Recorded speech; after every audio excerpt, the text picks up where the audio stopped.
Ici était logé le fontainier du roi, intendant des fontaines et des eaux, et il avait en charge la responsabilité complète de l'aqueduc. Ce qui nous intéresse, nous, ici, c'est plutôt les sous-sols, c'est-à-dire là où finalement aboutit l'aqueduc.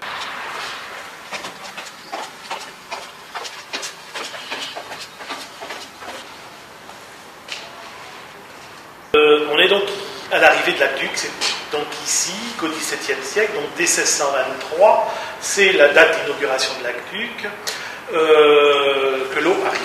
Donc elle arrive par cette immense galerie qui est absolument identique depuis donc Paris, la maison du Fontainier jusqu'au regard numéro 1 à Rungis, composée de deux parties essentielles qui sont les banquettes, c'est-à-dire ces trottoirs que l'on voit de part et d'autre et qui permettaient aux fontainiers et aux techniciens de l'eau et autres intervenants de circuler librement, et au centre, cette rigole qu'on appelle la cunette, dans laquelle circulait l'eau.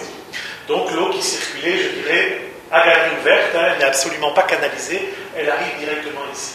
Il faut noter que ce principe de faire une galerie pour y faire couler l'eau est typique du XVIIe siècle.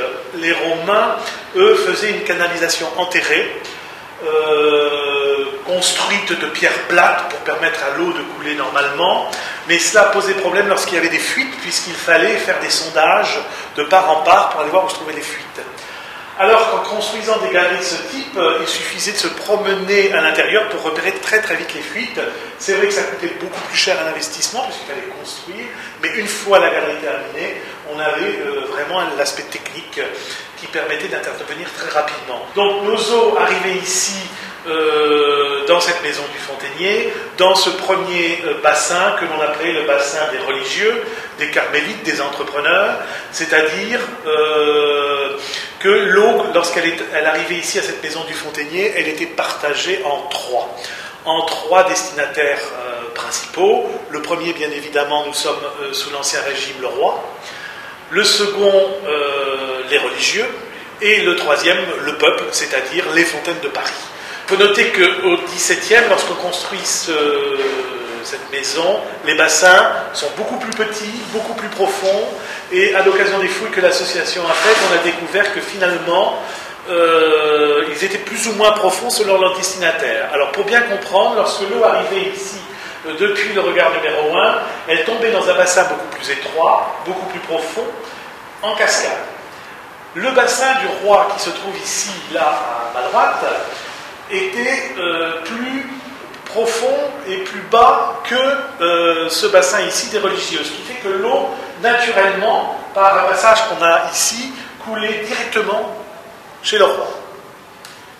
Lorsqu'il y avait donc suffisamment d'eau, il en restait là suffisamment pour alimenter les religieux, et lorsque l'eau était vraiment en surabondance, le bassin du peuple étant un petit peu plus haut, pouvait être alimenté par l'aqueduc.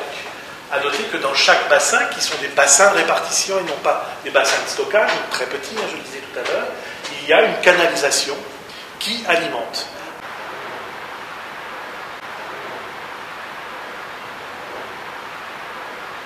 Ici, nous sommes donc à la sortie des trois bassins, on le voit nettement, vous avez trois petites galeries qui habilitaient cette fois, comme vous voyez, des cunettes, mais l'eau ne passait pas dans ces cunettes.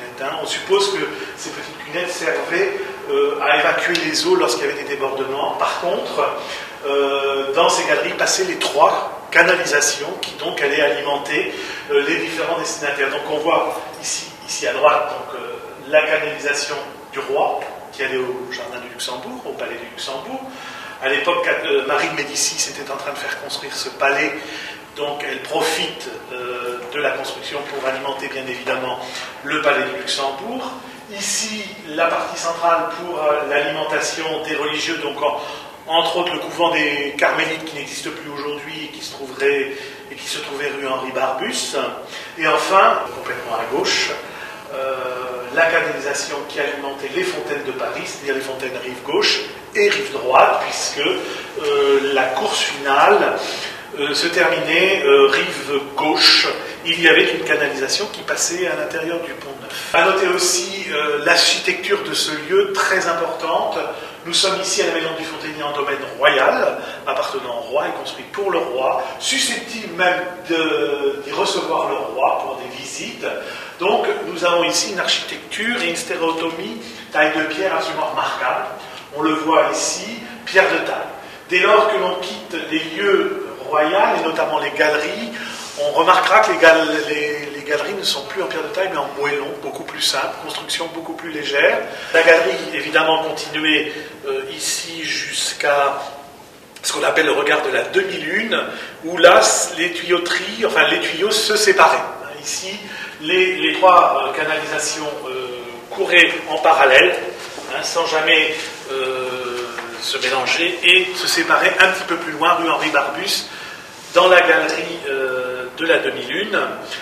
Aujourd'hui, il y a un mur, puisque cette partie-là de la galerie a été récupérée pour les égouts. Au moment de la construction des égouts et au moment où on a finalement cessé de faire fonctionner ce lieu, on s'est servi de cette partie-là pour faire des égouts.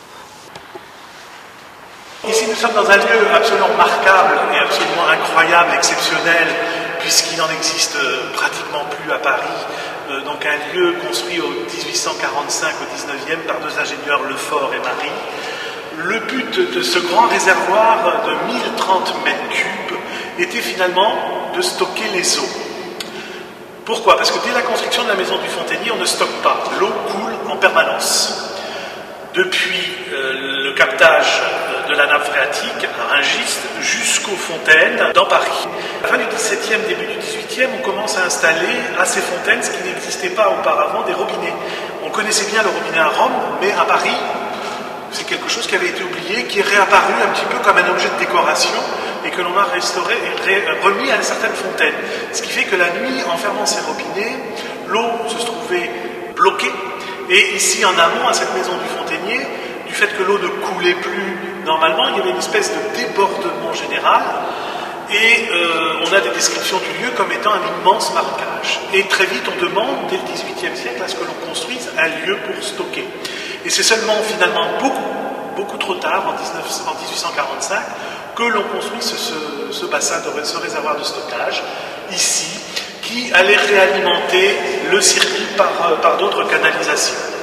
On pouvait calculer le nombre de mètres cubes par ces niveaux que l'on voit ici. Ce n'est pas un escalier, ce sont simplement des niveaux qui permettaient, en fonction de la hauteur, de savoir à quel volume nous en étions.